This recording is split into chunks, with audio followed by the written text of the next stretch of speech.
Avec vous, Nicolas Barré, directeur de la rédaction du journal Les Échos. La France a fortement réduit ses rejets de gaz à effet de serre l'an dernier. C'est une bonne nouvelle qui mérite d'être saluée ce matin. Oui, c'est la preuve qu'on peut quand même y arriver. Les émissions de gaz à effet de serre ont été réduites de 4,2% l'an dernier. Et dans le même temps, la croissance française a été positive, 1,7%. Donc plus de croissance, moins d'émissions de CO2. Vous voyez, c'est possible. Alors bien sûr, il y aura toujours des gens pour trouver des explications de circonstances. L'hiver a été doux, donc on a rallumé moins de centrales thermiques.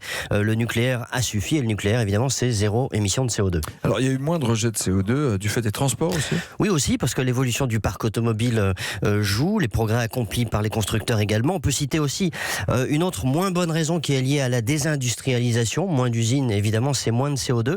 J'ajoute, pour être tout à fait honnête, qu'il faudrait également compter les émissions de CO2 de ce que nous consommons, de tout ce que nous consommons.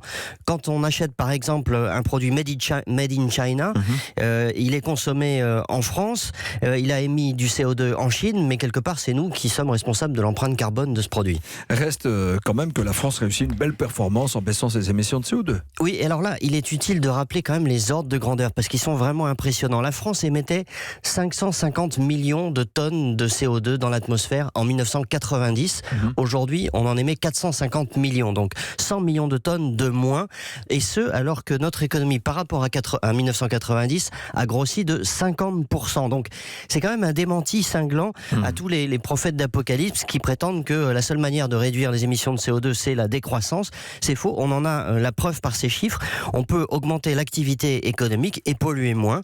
L'économie, l'industrie, le progrès technique, la croissance ne sont pas forcément les ennemis de la planète. Il faut arrêter de croire qu'on sauvera le monde en mettant l'économie à l'arrêt.